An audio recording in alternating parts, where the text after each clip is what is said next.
And I want to thank her for that. Is there anything else I need to share? Nope. Okay. All right. Well, Jeff. hi, everybody. I'm Jeff Brown, and I'm the pastor at Faith Pres in Kokomo. I've been there a little over 10 years. I was at Cutler for 5 years before that. And I also worked full-time at Chrysler Corporation. I've been at Chrysler, well, it was Chrysler, and then it was Chrysler and Mercedes, and then it was Fiat Chrysler, and now we're called Stellantis because we are with the French now, so as well. But several different names and things there, but I've been a pipe fitter there for over 24 years. So I'm currently on second shift, which made it much easier to come to this Zoom call today. I don't have to go to work till 3 o'clock today. And well, I'm ready to tell you a little bit about what Barb and I do. Awesome. Jeff, you've dived right in to your context as what the PCUSA calls bivocational ministry, people who serve in two places. And I'd love for you to say just a bit about your Faith Presbyterian Church Kokomo context. You've been there for 10 and a half years at this point, right? Yes. Tell us about the congregation. Well, the congregation, actually, since we're kind of on the southeast side of Kokomo, a lot of engineers. Many of them that were at Delco or Delphi, and we had a couple that were at Chrysler as well, mostly retired. My wife is actually one of the youngest people there. So we have a lot of professional retired people, a lot of nurses as well. And they can relate with everything that I go through, having worked in auto manufacturing themselves. And one of the things that happens a lot is time change. Constantly my times are being changed, so I have to adjust times for meetings that we have every month and things of that nature. And just recently, as of last week, I had to adjust all of the times to the farthest I've ever done before. They've usually been at 5 and 6 o'clock in the afternoon. Now they're at 10:30 and 1 o'clock. So 10:30 in the morning to 1 o'clock in the afternoon, so that I can adjust around that. And they've been great about that. Absolutely wonderful at doing that. I couldn't do it without them helping me in that way. Awesome. You've anticipated some of where we're going with this. And I think if there's a punchline to our conversation today, it is about adaptability, about the adaptability of the pastor and the congregation to needs and time and availability and all that good stuff. I'm glad that you tipped your hand on that, saying that that's part of what has made this work well for 10 and a half years. I'm going to flip over to Barb, and we're going to do a lot of this back and forth stuff. And I'm not a great Oprah, but I'm going to try. Barb, tell us about your most recent context and also what's worked well about that. Okay. Yeah, thanks. Well, I've been a pastor more than 20 years. I'm nearing retirement age and stage, and I've served Fowler Presbyterian Church for 4 years as a part-time pastor there in Benton County, which some of you may know is north of Tippecanoe County. I live in West Lafayette. And so I drive about 30 minutes up 52 to serve First Presbyterian Fowler. Benton County is rural. It has between 8,000 and 9,000 residents in the whole county, and about 2,100 people live in Fowler itself. So a small rural community. If Jeff has a church of engineers, I have a church of farmers. And that's terrific because I'm a lifelong early riser, and I finally found a church where people get up as early as I do. Although I don't farm, I'll tell you right now. What's worked? For me personally, this church struggled with finding a part-time pastor, as some churches do. And so they appreciated me very much when I put up my hand and said, I'm available. but I was recruited by Ann Williams, who used to pastor Fowler about 10 years before me. And she said, well, that church gave me one Sunday off a month. And I said, if I could find a church like that, I'd serve them tomorrow. Well, my phone rang the next day with someone from Fowler saying, will you come serve us? And I considered it, and it was a very good fit. Having one Sunday off a month where I could go refresh my own worship life, listen to somebody else think about the text, sing music that I didn't pick, was very refreshing to me and allowed me really to serve them these last 4 years. That's what worked for me personally. It's beautiful. And it's another example of adaptability. Yeah. Because while Fowler had done that for a while, I bet they could have said at one point in time, we've never done it that way. We've never given our pastor a week off, a Sunday off a month. I think it also is a tremendous example of really, truly living into what part-time pastoral ministry is. Because if you're in the pulpit every single Sunday, even though you may be just part-time, you're still spending part of every week preparing that sermon. And we continue to have the wonderful, beautiful, eternal challenge of explaining to folks that we typically don't just stand up in the pulpit on Sunday morning and open our mouths and the Holy Spirit speaks, right? There's usually some preparation involved, which is the work of the Holy Spirit as well. So at the risk of sounding like Pollyannas, let's talk about challenges and what the challenges of part-time ministry have been in your context. Barb, you go first this time, please. Thank you. I have had some challenges. Obviously, everybody's had the pandemic challenge, but honestly, I would be interested. I was quite taken with the title of the book you shared, Jennifer, Part-Time is Plenty, because my challenge was to move the mission. I found it very hard to move the mission of the church. And because I wasn't the first part-time pastor, I think I was third, plus the pulpit supplies that they'd had for extended periods of time, they were not used to moving their own mission. They were truly in survival mode, and getting them to move their mission was a very daunting task. And since I don't live in the community, I had to decide how I would spend my time. The other challenge, and this ties into it, but is nuanced a little differently, there's always the balance between serving the people in the pews, their needs, their wants, and what they're accustomed to, and building a church for the people who don't belong to it. And that is, boy, that's a constant tug of war, balancing act, push pull, I think, for any pastor. But for a part-time pastor, you have to decide where to spend your energy and how long to work at one particular thing. So I was challenged to get people who had been born in that church and lived in the farming community for 80 years to want to make a church for people that didn't already come there. So I'll say that was my challenge. Maybe Jeff has something quite different.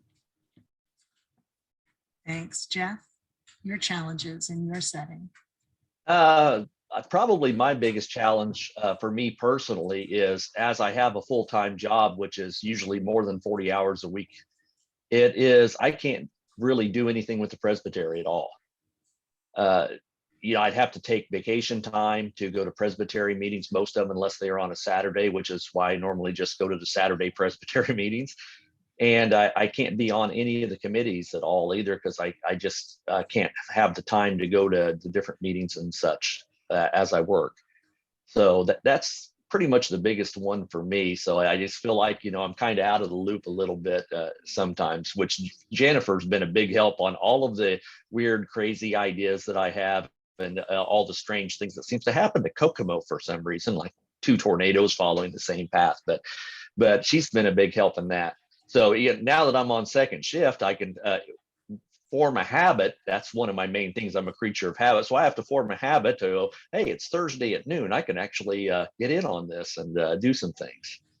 For the congregation, which also relates to me as well, it's an older congregation. And with COVID on right now, it's what can we do? I don't want to say lost the hands and feet, but it's been tough to do that, because how can you keep the people safe and still have them go out and be the hands and feet of Christ? Right. There's no good answer to it. It's more or less you've got to find what they're willing and capable and feel safe at doing. And that's the best answer I can give on that. So we're kind of struggling with that right now on how much we can do and get out into the community.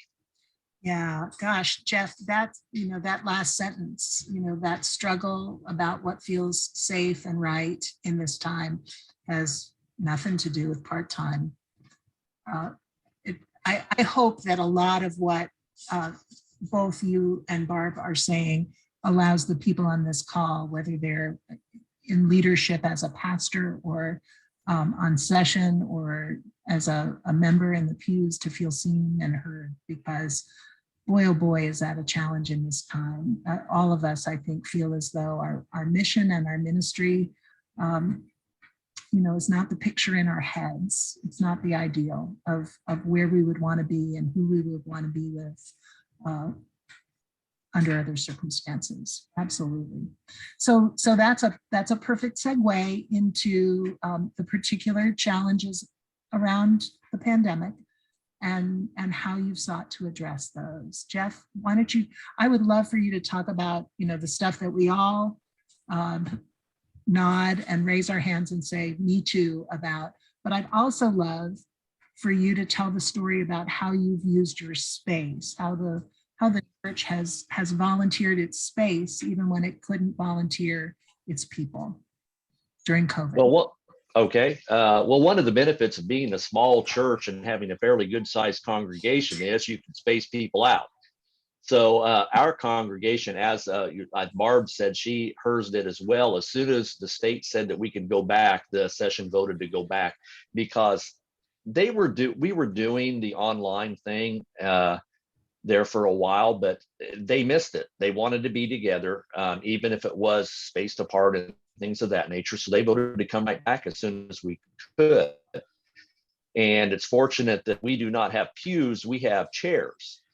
And we could actually took out every other row and every other chair. And so they learned that, okay, we're supposed to be spaced out. And then eventually we put the chairs back, and then they still knew that, hey, we just space out. Right now, we don't require masks or anything of that nature, but a lot of people do wear masks, some do not. So that's what we've got going on there. One of the things, we have a committee called a prayer team. And what we do is we study a book. We also, in our daily lives, ask the Holy Spirit where he wants us to go, where the Spirit wants us to, is leading the congregation or as individuals and things like that. And one of the things that stemmed out of that is we wanted to try to help out when this first started. So we partnered with the Howard County Health Department and told them we would be willing to let them use our site for whatever they needed. So we are actually a site that will be used in cases of emergencies. And at one time they were talking about using us as a inoculation site, but then the powers over them, they loved our site, but the powers over them actually turned it down. Well, later, when they started using a third party, can't remember what their name is. Gravity Diagnostics or something. They do testing. So they are actually using part of our church to test folks. And we're getting over 500 people a week now. It's actually, if you've seen our church, it's shaped in kind of an odd shaped cross. So they can actually come in one door, go down a wing, which is our youth wing, which we really don't even use anymore. And they can go out another door. It's perfect flow. It's an area that we don't use very often. And thanks to a SMOC grant that has been opened up, one of the really high costs is we fog the area regularly with disinfectant that we got through outreach.com. If you've never been on that site, they have banners and all kinds of things. But one of them they have is a fogger disinfectant that we use, and we've been paying for that through the SMOC grant, which is really rather expensive. I just bought 2 more cases that last us about a month, and it's over $500. So, and thanks Jennifer for that. That's helped out a bunch. But and originally we bought some materials and things that we thought we would need when we were going to do they were going to do the inoculations and everything. And we have all of that in place, and we've had a lot of people come in there. As a matter of fact, the entire county, when people call in to ask where they can do things, there are a couple other places, but they always say it's our church. So that's what we're doing right now. And although we're just supplying the building, but we have quite a few people that are coming in regularly and getting checked for COVID. Very cool. This is why Jeff Brown's middle name is Resourceful. It's remarkable. You think in such resourceful ways. Barb, how about First Fowler and COVID? COVID really brought some things to light for me that maybe I wasn't as aware of. And that is just how dependent people can become on church for their social lives and to meet their affiliative needs. Even my small congregation, and as well off as it is, really are quite dependent on that weekly Sunday connection, and if possible, more times during the week. So when COVID first hit and nobody knew, how close to get to anybody, and we stopped worshiping, my members really felt disconnected. And given that most of them are in their 80s, late 70s and 80s, some 90s, very low tech knowledge. Now they're knowledgeable about their combines, but getting technology anywhere else was hard to do. So that was a challenge. Like Jeff's congregation, as soon as the state said it was okay to meet with some distancing and some limiting of numbers, the session voted to do that. We labeled pews and provided masks and hand sanitizer from a local brewery that they were making, and started worshiping again. I am thinking our building is multi-leveled and built over many decades, and it made it less than desirable to provide to the community as Jeff did his building. And I wish that was something we could have accomplished, but there were other buildings available for that purpose. Yeah, and I think there ought to be a statement in the Book of Order that says there are different buildings, but it is the same Spirit who unites us, right? I know a story that I wish you would tell, Barb, if you don't mind, and I'll keep talking until you recognize what I'm alluding to. Despite the fact that you have a multi-level building that wouldn't lend itself to being a test site or a vaccine site, you had a church member who needed to leave the area, to move away from the area. And that coincided, it was coincidental that it happened during the pandemic. And you all did a beautiful thing in providing pastoral care and acknowledgement of her leaving, and you did a drive-by. Yes, thank you. Tell that story. That's a really beautiful story. Yeah, Mary Jackson, may she rest in peace, was a very beloved member.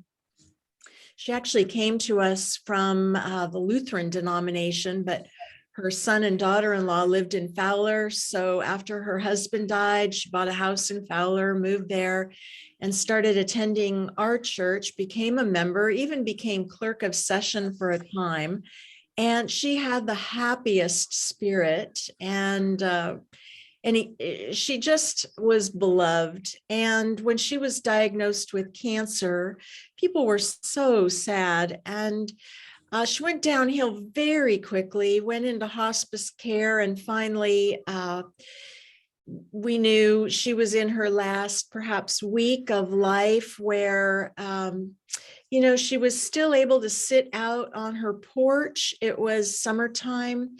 And so I organized a drive-by goodbye to her because, again, COVID times, we didn't want to be too close to her if she felt like she couldn't handle that. And yet we put signs in her front yard, and we brought balloons and a few little tokens, and the whole congregation after worship one Sunday drove by her house. Some people got out, gave her hugs, and, if they felt comfortable doing that. And others just, stuck out their hands and waved and blew kisses and honked their horns. And it went on for quite an extended period of time. And it was a testimony to the whole neighborhood, because everybody heard it going on, and lots of people came to see what was happening. And so they said goodbye to Mary as well. So thanks for asking, Jennifer. I'd forgotten. I remember the yard signs that looked like they were converted real estate kinds of things that said, "We heart you." Yeah. I hope those stayed up long. They did. The drive. They did. That's a beautiful thing. Thank you for sharing that story. Now, here's the setup. Reminded that we're recording this, and we're going to convert it, the Zoom call, and put it on the internet, on YouTube and all. You both told me to ask you about a couple of things, and I don't know the answer to what you're going to tell me. So if this is a setup for something silly, just remember that this is going to go virtual. You asked me, Jeff Brown, to ask you about the recliner in the sanctuary. So yeah. I'm asking. Okay. Well, it has to do with adaptability. As I said, we don't have pews, we have chairs. But when I first started there a little over 10 years ago, I noticed that there was a recliner in the sanctuary, and I asked about it, and it was for someone who just could not sit in those chairs for an hour long. Well, she had since passed away, and they had gotten rid of the recliner. It was bad, but we had another person in our congregation that had just gone through some surgeries, and she could not sit. And I talked over with her husband and a few other people. I said, you know what? Go down the road to the furniture store and buy a chair that she's comfortable in. Go to several furniture stores and just have her sit in and find out what's comfortable. And they went ahead and did that, and the church bought a chair. I'm not sure if this one's a recliner, but it looks like a big old cushy. It looks like a recliner. And that is, once again, we have, I guess you could say, a recliner in our sanctuary, because the way we looked at it, we do not want somebody staying home because they can't sit in the seats that we have there. We're going to provide something that makes them comfortable enough to be able to sit there and hear the word of God. Love it. Love it. Love it. Another story of adaptability. Barb, you asked me to ask you about communion, and I feel like I don't know what else to say other than that. Okay. No, Communion, thanks. Barb. Thanks. Frankly, I love the recliner idea so much. I'm thinking of recommending we put one behind the pulpit as well. About communion, a lot of you use the little cups that have the sealed wafer on the top. And before we couldn't find any online at first. They just got snapped up, and I thought, what are we going to do to serve communion? Because that's very important to my folks. So I revisited an idea that I used with my shut-in visits, because the trick is not so much the bread or the wafer, it's that cup of juice.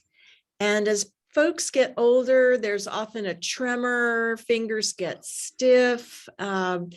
Even just a little cup of juice without that seal is tricky for people. So what I had our worship committee do was take the little glass punch cups. Most older churches have these in their cupboards somewhere, but they hold about 3 or 4 ounces.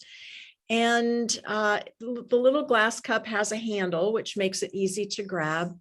And I had the worship elders put a cube of bread in each one and a clean, seedless, ripe grape, and then put a little piece of saran wrap over the top.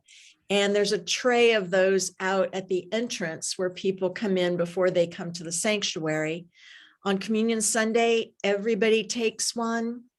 And when we begin the communion liturgy, they take off the little saran wrap, which isn't too hard to do. And they have a cube of bread. And then instead of raising a cup, we raise our grape. And, you know, if a grape falls on the floor, it doesn't stain or fall on a pew cushion. And the nice thing is it's pretty easy to grab and just pop in your mouth and you're good to go. So those of you that do home communions, I highly recommend that. And those of you that want to use it for these COVID times, please take the idea and run with it. Have fun with it. We sure did. That's it. That's awesome. It strikes me that adaptability in COVID has provided an invitation to be even more broadly adaptive. And I hope that the creativity remains even when the safety completely returns. You both have been so generous in the sharing of your time and your memories and your reflections on your ministries in part-time settings. I know I asked you the question, what would you do differently? And I wonder if that's too broad.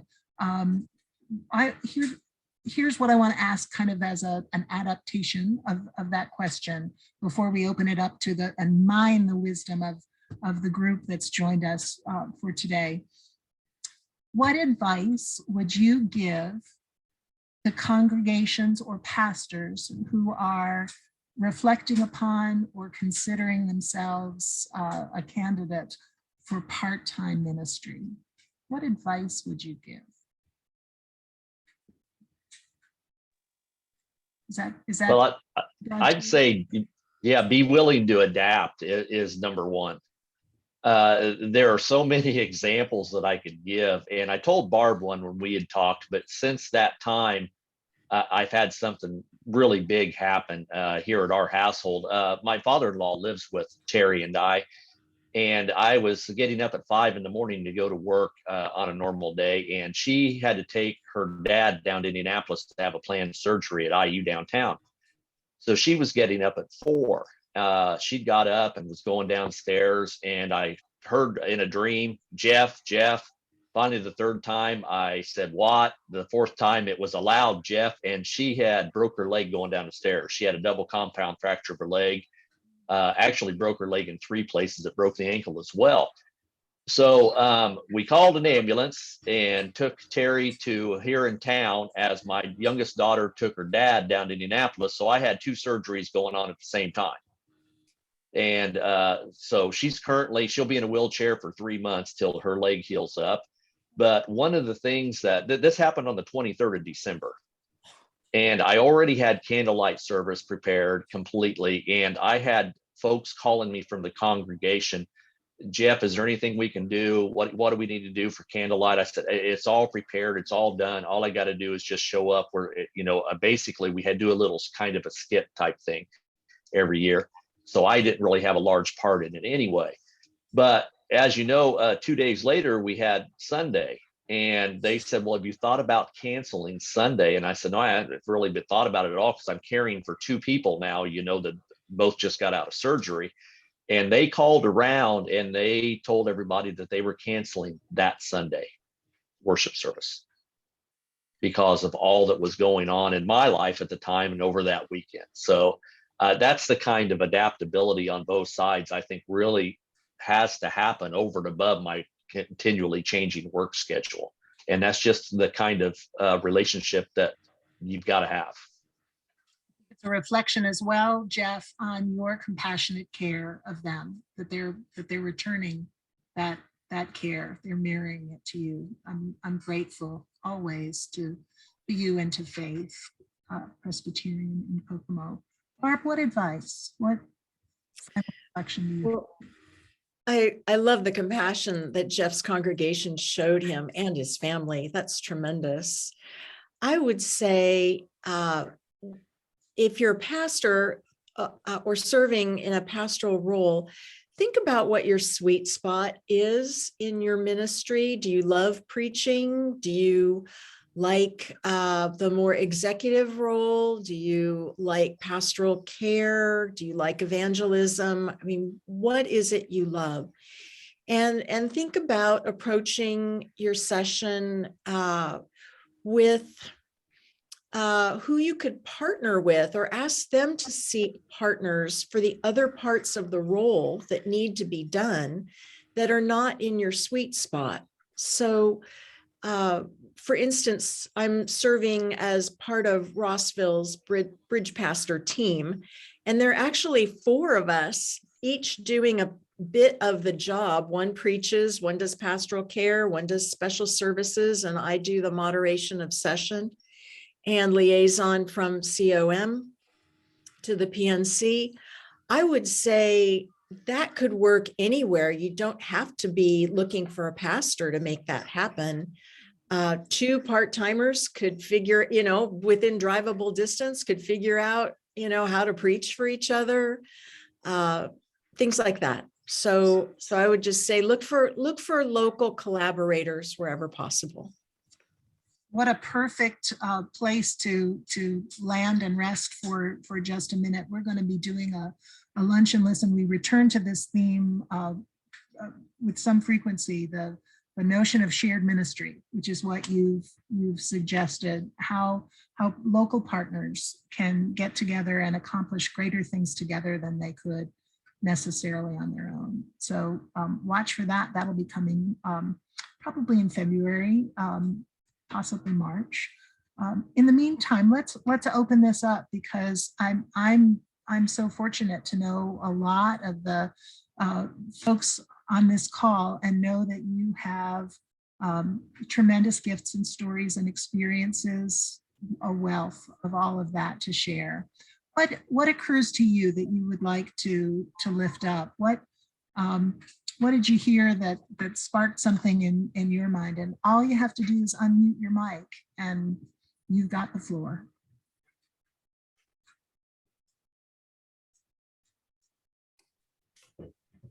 Jennifer, I'll go ahead and jump in, Richard Fair. Great, so Richard, for thanks. Jeff and Barb, what do office hours or weekday hours look like for each of you? I'm used to a larger church. So because of that, the pastors are there daily. So can't quite envision a smaller church in terms of, is it staff during the week? Is it staff part-time? Is there a secretary or administrative assistant? So I'm just curious at your churches, if I was to drive by there, next Tuesday, would I find anybody, there at the church? Would one of you like to take that? Go ahead, Barb. Thanks. Yes. Hi, Richard. Yes, we have a administrative assistant who's there 3 days a week, Tuesday, Wednesday, Thursday. Prior to COVID, my office hours were Wednesday and then Sunday. And I work from home quite a bit, especially for sermon preparation. So when I was in Fowler 2 days a week, I was really available to people. I wasn't there to do paperwork. I wasn't there to think about, sermons or pray privately, but really there for the people in the church and as much as possible in the community. Is that helpful? Yeah. In my case, we have an administrative assistant who's also there 3 days a week. It's Monday, Wednesday, and Thursday. And my office hours are currently on Monday. That's switched around a bit. Sometimes they were Tuesday, but also with my new schedule starting at 3, we're still working on the committee times. One of the great things, and I love how God works, that my wife breaks her leg, she's in a wheelchair, and she's a preschool teacher, so I'm taking her to work in the morning. So going to second shift actually worked out perfect for that. And but 3 days a week she just has a morning class, Monday, Wednesday, and Friday. So I also take her home at noon, which is why one of the committee meetings is at 1 o'clock and then the other is at 10:30. But the 10:30 is a trial. It starts next month. And I told them that if that doesn't really work for everybody, that I could come in also on Tuesday at 1 o'clock. And then we would do committee meetings and office hours on Monday and Tuesday. So it's just, you work with it. There's always a way to work with it. Yeah, I think that's right, Jeff. You work with it, and you also are exquisite communicators about what it is you're working at. You tell people when they can find you in the office. You publicize that, because not everybody's need necessarily fits a schedule. And so letting people know how you can be found if you're not, there like they were used to when full-time leadership was in place. I think exquisite communication is good advice for anybody, anywhere, all the time. Good communicators. Other questions, other comments, other pearls of wisdom? Deep thoughts, as they used to say on Saturday Night Live. Well, I think you've Donna, I see you did yourself. Just looking at the time. Oh, I would like to just say 2 things, and they both focus on relationships. Wherever you are, even if you're in a rural area, there will be churches around you. They may be a little distance away, but there will be churches around you. And building a relationship among the churches of all faiths brings something to the good of the whole community that is wonderful for your own congregation. It's wonderful for the work that you want to do in terms of your mission work, but it's also bigger and broader, and it's good for the whole community. Let me give you a little example of out in my church is close to Rossville. There are 7 churches in Rossville. That's a lot for a tiny little burg. We had 2 very sad, very tragic deaths in our community over the last couple of weeks. The school, we have one school, K through senior high in that town. The school calls one of the pastors and says, "We need pastors in our church this morning when the kids arrive." And we go. Or we have a need for something, and the word gets to one of the pastors, and we all go. We all do. We all respond. To me, that's living out Christ's message of for everybody, for everyone. That also works on a micro level when it comes to your own congregation and taking time as you come in as a part-time person and building. It takes time. You invest time at the beginning to build relationships with the people in your congregation so that you know their families, you know who in the congregation is connected and related and works for and with and so forth, everyone else. And pretty soon the fabric of your congregation has this beautiful weave to it that holds everyone up. So relationships, big and small, are my bit of wisdom. It's always wisdom, Donna Anderson, when it comes from you. And it reminds me that I say probably more often than people would care to hear me say, that if, if location, location, location is the real estate mantra, that relationship, relationship, relationship is our mantra. It's our mission statement. And you've beautifully captured the importance of a mission that is focused on the congregation and on the community. The sad story ever is the story of the church that had a need, another church that closed in a community, and nobody knew that that church had ever existed.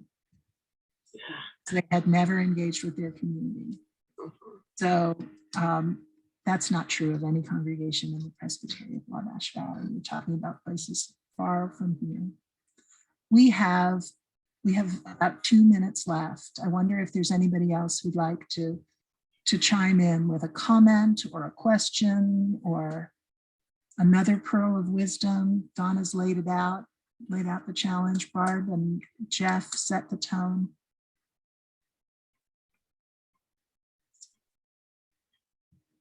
Going once, going twice. So Part-Time is Plenty is the name of the book. Jeff McDonald is the author of that book. There's the title of the book Barb referred to on the Enneagram in the chat. I hope that you have felt affirmed and challenged and acknowledged as people who care about the vitality of our congregations. I know that about all of you, and I pray that this conversation has been helpful, that it has drawn you in and has also raised the bar a little bit for you all to think about your own contexts and how even more vibrant those contexts can be because of our commitment to what can be rich and beautiful and good about part-time ministry, and not a diminishment that we cannot hallow. So thanks for being with us. Jeff, Barb, thank you so much. All of you, thanks for your beautiful faces and your beautiful ministries and your commitment to the call and claim of Jesus Christ. Thanks for being here. God bless you. We're taking a break because of Zoom room reservations already being in place. We're taking a break for 2 weeks, and we will be back with some topic of some interest to somebody on February 17th. And God Calls will have all that information. So if you're not a subscriber, send us an email and we'll get you on that list. Take good care, everybody. God bless you. Thanks again. Bye.